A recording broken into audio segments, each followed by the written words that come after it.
Le peuple de Dieu, je reviendrai là-dedans. Le peuple de Dieu, quand il y a 12 espions qui étaient partis regarder la terre promise, vous savez ce qu'ils ont dit? Nous avons vu ce terrain, ce pays, mais dans ce pays, il y a des géants. Devant ces gens-là qui habitent ce pays, nous sommes comme des petits sauterelles. Tu entends? Dieu dit, moi je suis avec vous, et vous vous déclarez des sauterelles. Il manquait de confiance en eux. Vous savez, la manque de confiance va te pousser à ne pas aller loin. Oh, beaucoup de personnes pensent qu'il va seulement croiser les bras. Oh Dieu, agis, oh Dieu. Mais Dieu te dit, attends, je suis en toi. Fais-toi confiance, affronte la réalité. Fais-toi confiance, je suis avec toi. Vas-y, avance, lève la tête et avance. C'était en Australie. En Australie, un jour, on m'a annoncé par le docteur Steve Ryder. Il m'a dit, Fofi, ce soir, c'est toi qui vas prêcher. J'ai dit, je regardais tous les bracelets, je regardais tous les grands prédicateurs américains qui étaient là, et c'est eux qui ont prêché, et finalement on m'a dit, le soir, c'est moi qui prêcherai. Mes amis, mes pieds ont tremblé. Parce que j'étais en face de gangsters qui prêchent, de héros qui prêchent à la télé. Maintenant, le docteur Steve Ryder me dit, c'est toi qui vas prêcher. Regardez-moi, regardez-moi, regardez-moi, regardez-moi. J'ai fallu perdre tout mon message par manque de confiance. Je vous dis la vérité, j'ai fallu perdre mon message. Je dis, docteur Ryder, est-ce que vous avez réfléchi? Il a dit, oui, c'est toi. Sa femme, elle est la Miss, elle était sortie Miss d'Australie. Elle est venue, elle a dit, pasteur, c'est toi, nous avons prié, c'est toi qui vas parler. Je dis, est-ce que vous avez bien réfléchi? Est-ce que j'ai un interprète? Ils ont pris un docteur, un Québécois qui vit là-bas, on dit, ton interprète, ça sera lui. Je dis, ok. Vous savez, je n'avais plus d'appétit. Je suis retourné rapidement à l'hôtel. Je dis au chauffeur, ramène-moi à l'hôtel. Parce que je devrais prier. Mais c'est un moment, quand je priais, le Seigneur m'a dit, Fofi, finalement, tu n'as pas confiance en moi qui est en toi. Deuxièmement, tu n'as pas confiance en toi. Frère, Christ peut être en nous. Mais si tu ne vas pas plus loin, avoir confiance en toi, même si Christ est en toi, tu vas faire n'importe quoi. Alors, ce n'est pas Christ qui viendra lever tes pieds pour lui. Ce n'est pas Dieu qui viendra soulever tes pieds. Vas-y, prends cette poste, ainsi de suite là.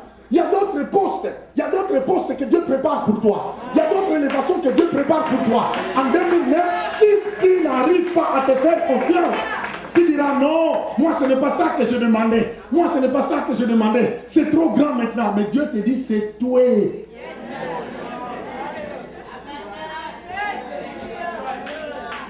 Alors, mais la manque de confiance en soi, la manque de confiance en soi a détruit beaucoup de personnes. Vous savez combien de femmes qui ont suicidé même leurs enfants? Vous savez combien de femmes qui ont avorté parce qu'elles disaient non, je ne suis pas en mesure de garder un bébé?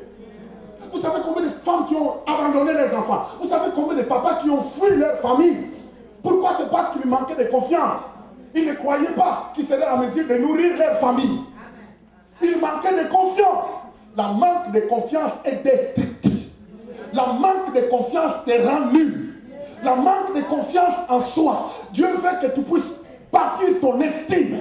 Il te dit, je suis en toi. Parce que je suis en toi. Amen. Collabore avec moi. Amen. Non, pasteur, j'ai vécu des choses dans ma vie. Mais oui, tu as vécu des choses dans ta vie.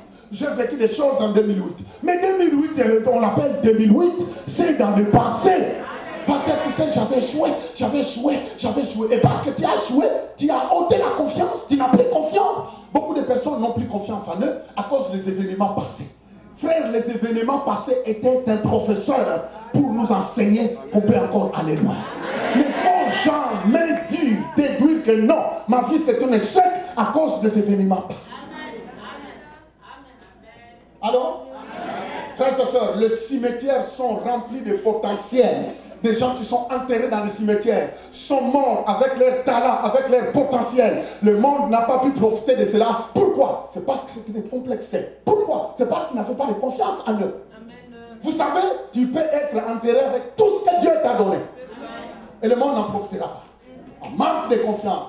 Vous savez, ce soir-là, quand le Seigneur m'a parlé, je bondis sur l'estrade. Je frappais sur l'épaule de mon interprète. Il était constant comme ça. Je dis, on y va. Amen. Et il y avait un noir de Papou. Tu vois les noirs papoués là. Papouasie. Il était dans la salle, il a fait ça. Je dis, ouais, allez, encourage-moi. Frères et sœurs, écoutez-moi bien. J'avais besoin, le Seigneur m'a montré que j'avais besoin de me faire confiance aussi. Parce que ce n'est pas Dieu qui viendrait ouvrir ma bouche. Ce n'est pas Dieu qui devrait parler à ma place. Il fallait que je prenne toute mon énergie et que je livre la marchandise. Et vous savez, à la fin, j'étais étonné, toute la salle ont crié, ils ont acclamé. Même le prédicateur américain dit, wow, ma brother, à la fin, il avait dit, ma brother, c'est le bon qui dit, wow. Vous savez, le soir, j'ai bien mangé. Et j'ai appris une leçon, dites une leçon. Attends, vous pouvez rigoler, mais moi je passe. Ça, c'est le premier point, parce qu'il y a un défi qui est devant toi. 2009, c'est une année de défis. Mais le Seigneur te dit, je suis avec toi, vaillant héros. Parce que je suis avec toi, tu es un vaillant héros. Parce que je suis avec toi, fais-toi confiance. Parce que je suis avec toi, affronte la réalité. Dieu ne te dit pas de t'adorer, non. Mais apprends à te faire confiance. Vous savez, beaucoup de personnes font même des accidents par manque de confiance. Vous savez, attends, le temps n'est pas, je n'ai pas le temps, mais vous pouvez aller plus loin. La manque de confiance a démoli les potentiels de plusieurs personnes. Fais-toi confiance parce que Dieu est avec toi. Amen.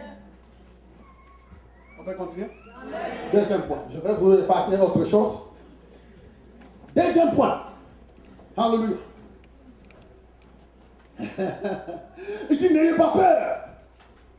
Si tu veux réussir, si tu veux affronter 2009, apprends à banaliser la peur. Sois prêt à être le seul à croire à ce que Dieu a mis en toi, ta vision. Car ce n'est pas tous ceux qui y croiront. Sois prêt à être rejeté. Allô? Allô? Vous savez, le deuxième point, beaucoup de personnes, Dieu a mis quelque chose en lui. Dieu a dit, tu vas foncer.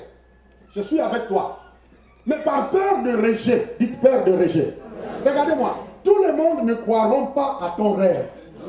Même ta famille parfois ne croira pas à ton rêve. Même dans l'entreprise où tu es, ce n'est pas tout le monde. Vous savez, parfois il y a des personnes qui vont commencer à vous regarder avec un air bizarre là. Vous vous croisez dans les couloirs du bureau directement et te regardez comme ça. Il est ambitieux. Il n'ira nulle part. Mais pour qui il se prend? Même quand tu vois ça, n'ayez jamais peur de regard. Des gens qui vous regardent derrière quand tu tournes le dos. Quelqu'un de vrai va te regarder en face. Mais les gens là qui attendent que tu passes pour qu'ils commencent à dire, il ne fera rien. Et pour qui il se prend? C'est un ambitieux. Frère, apprends à surmonter.